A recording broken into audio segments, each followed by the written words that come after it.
ha sido presidido por Carmen Posadas, la escritora Premio Planeta, y constituida por representantes de 7 universidades: la Universidad Autónoma de Madrid, la Universidad Complutense de Madrid, la Universidad de Granada, la Universidad de Zaragoza, la Universidad de Valladolid, la Universidad de Cádiz y la Universidad de Alicante.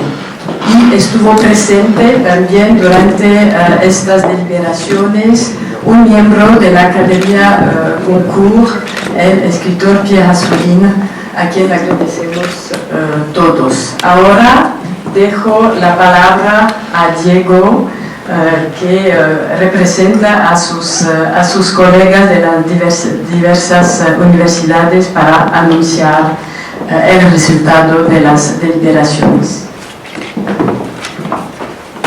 Muchas gracias. El tercer premio Goncourt, la elección de España, ha sido otorgado a la novela de Jean-Paul Dubois, Tous les hommes n'habitent pas le monde de la même façon, publicado por la editorial L'Olivier, por 5 votos a 4 contra Soif, de Amélie Nothomb. En la segunda votación, el doble voto de la presidenta Carmen Posada ha sido determinante. La novela será publicada en castellano por Alianza Novelas en septiembre del año que viene.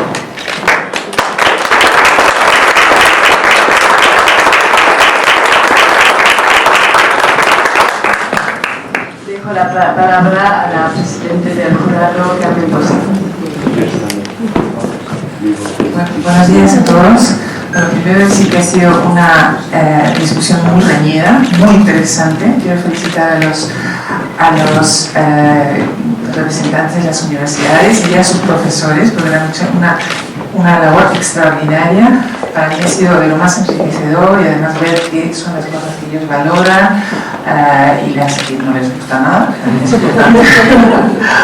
Bueno, decir que la novela que hemos elegido, estamos todos de acuerdo en que su mayor valor es que es una novela, propiamente dicho. Quiero explicar que hoy día en la ficción hay mucha autoficción, hay novela filosófica, hay novela histórica, pero esta es una novela con todos los elementos magníficos de este género. También hemos señalado el peso de los personajes, como Dubois crea unos personajes que no son ni buenos ni malos, sino que son humanos, extraordinariamente humanos, en todo lo mejor y en todo lo peor. Hemos destacado también el sentido del humor, y también ha habido gente, sobre todo las chicas, nos ha gustado mucho los personajes femeninos, que son diferentes. Ahora hay un poco esta manía de que las mujeres son buenísimas y los hombres son malísimos. No pasa, no es una novela maniquea en absoluto. Los personajes masculinos, los buenos son buenos y los malos son malos, y pasa lo mismo con las mujeres. Así que yo creo que estamos en enhorabuena. Hemos coincidido además con el veredicto del jurado del Goncourt francés, y muchas gracias y buena lectura, pero realmente vale la pena.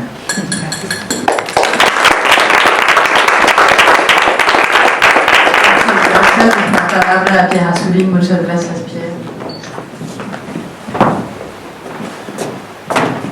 Hola, aquí estamos en Francia, entonces voy a hablar en francés. Ce prix Goncourt, j'y ai assisté aux délibérations du jury. J'étais très impressionné, d'abord par la qualité du français des membres du jury et par leur force de conviction. Parfois je me disais, certains ou certaines, ce qu'ils viennent de dire, avec un esprit critique assez développé, il faut bien le dire, mais on pourrait le publier comme critique de tel ou tel livre. Et c'est pour ça que j'aime bien assister à ce genre de délibération quand ce sont des étudiants ou des lycéens en France, le concours des lycéens, parce qu'on apprend beaucoup de choses et on voit des choses tout d'un coup que nous, au concours, on n'avait pas vu. Alors ce qui est intéressant, c'est que là, la finale, c'est pratiquement la même que la nôtre. C'est-à-dire, un débat entre partisans du livre d'Amélie Nothomb et partisans du livre de Jean-Paul Dubois. Et de même qu'à Paris, ça s'est joué de justesse, et bien là, ça s'est joué de justesse aussi. Mais j'ai trouvé que là, les arguments étaient exclusivement littéraires. Ce qui n'était pas le cas à Paris. Vous savez, vous coupez, hein, si jamais vous en parlez, vous coupez. Alors, je suis très content aussi parce que ici, nous sommes dans une maison amie. Le choix espagnol du concours a été initié avec la collaboration amicale d'Yves Saint-Jour, qui était l'ambassadeur de France il y a encore 3 ans ici, et poursuivi avec dans le même esprit d'amitié par Jean-Michel et Isabella Cassa. Voilà pourquoi je suis très content d'être ici et d'y participer. Un mot sur les choix étrangers du concours, ça existe depuis 22 ans. Ce sont les Polonais qui ont eu cette idée à Cracovie, avec l'Institut français, et ensuite ce sont toujours des demandes des pays qui veulent en être, qui nous ont contactés. Aujourd'hui, on en est à 20. Il y a 20 pays, toujours selon le même principe, ça passe par l'Institut français, par l'ambassade de France, le prix est remis à l'ambassade de France, le prix c'est la traduction du livre et une tournée dans les universités pour expliquer, pour raconter son livre.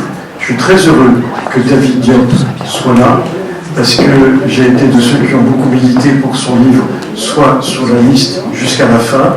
Après, une décision finale, c'est toujours très compliqué, mais il a eu le concours des lycéens, ce qui n'est pas rien.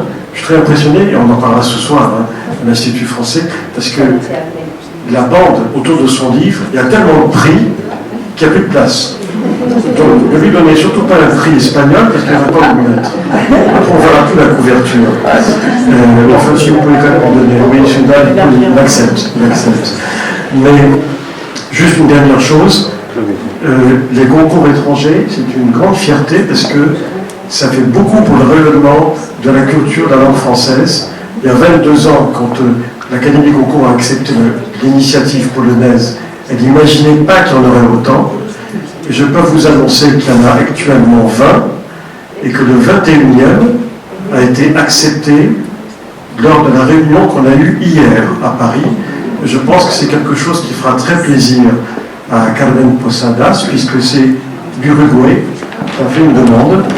Et l'année prochaine, on se retrouvera à Montevideo, et on sera quelques-uns à venir exprès pour la première édition du choix uruguayen du concours. Voilà. Merci à tous.